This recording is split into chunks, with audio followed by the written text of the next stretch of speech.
တင်နေရှောင်းလုံးနေ့စဉ်စွန်းတနက်လူတန်းဝင်ပြုတ်ပါလို့ခွင်တောင်းခဲ့ပါလိမ့်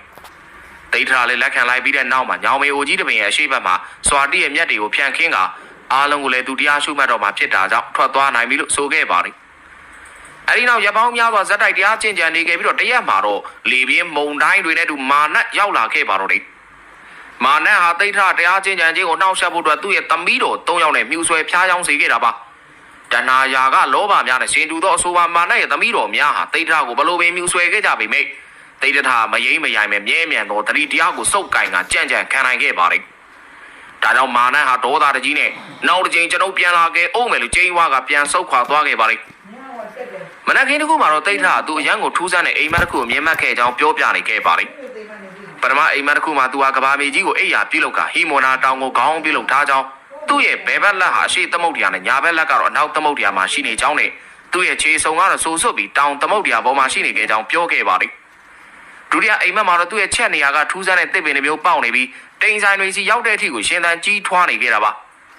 တတိယအိမ်မက်မှာတော့ပုံစံမျိုးစုံယူဝါဒမျိုးစုံနဲ့အသားရောင်မျိုးစုံရှိကြတဲ့မရေမတွက်နိုင်သောလူများစွာတို့ဟာသူ့ရဲ့ခြေတော်ရင်းမှာဝိုင်းဝန်းအယိုသေးပေးနေတာကိုမြင်မှတ်ခဲ့ပါတယ်စတုထအိမ်မက်မှာတော့အယောင်သွေးမျိုးစုံရှိတဲ့ငှက်များဟာသူ့စီကိုပြန်တန်းလာကြပြီးအနီးနားကိုရောက်တဲ့အချိန်မှာတော့အဖြူရောင်ငှက်များဖြစ်နေပြောင်းလဲသွားတယ်လို့မြင်မှတ်ခဲ့တာဖြစ်ပါတယ်ပြည်စမားပြောင်အိမ်မက်မှာတော့သူကကြီးမားတဲ့နောက်ကြီးပုံကြီးနားကိုရောက်သွားပေမဲ့တွန်းဆုပ်မှုလုံးဝမရှိခဲ့ကြောင်းမြင်မှတ်ခဲ့တာဖြစ်ပါတယ်ဒိဋ္ဌာကဒီအိမ်မက်တွေကနမိတ်ကောင်းကိုညွှန်ပြတာဖြစ်နိုင်ကြောင်းနဲ့မကြခင်မှာညံလင်းကိုရှာတွေ့နိုင်တော့မယ်လို့လည်းသူ့စိတ်မှာထင်မြင်နေခဲ့တယ်လို့ဆိုခဲ့တာပါအဲဒီနောက်သူစားတာကတ်လူတဲ့ရွှေကွက်ထဲကနိုစုံကိုစားသုံးနေချိန်မှာရှေးတုန်းကလည်းညံလင်းရရှိဘူးသူတွေကဒီလိုရွှေကွက်နဲ့နိုစုံကိုစားသုံးခဲ့ဘူးမှာပဲဆိုရယ်စိတ်အကြံကဖြစ်ပေါ်လာခဲ့ပါလိမ့်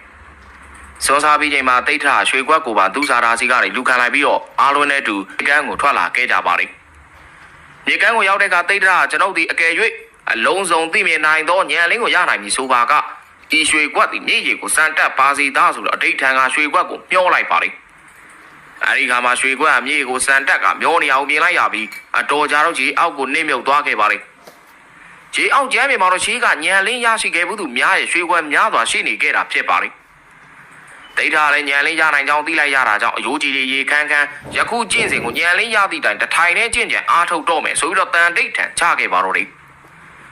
အဲနောက်ဘုရားမဖြစ်သမျှထိုင်ရာကမထတော့ပြီဆိုကကျင့်ကြံအားထုတ်နေခဲ့ပြီးညအချိန်မှာတော့မာနတ်ဟာသူ့ရဲ့နောက်လိုက်စစ်တီထောင်ပေါင်းများစွာနဲ့လာရောက်တိုက်ခိုက်ပါတော့တယ်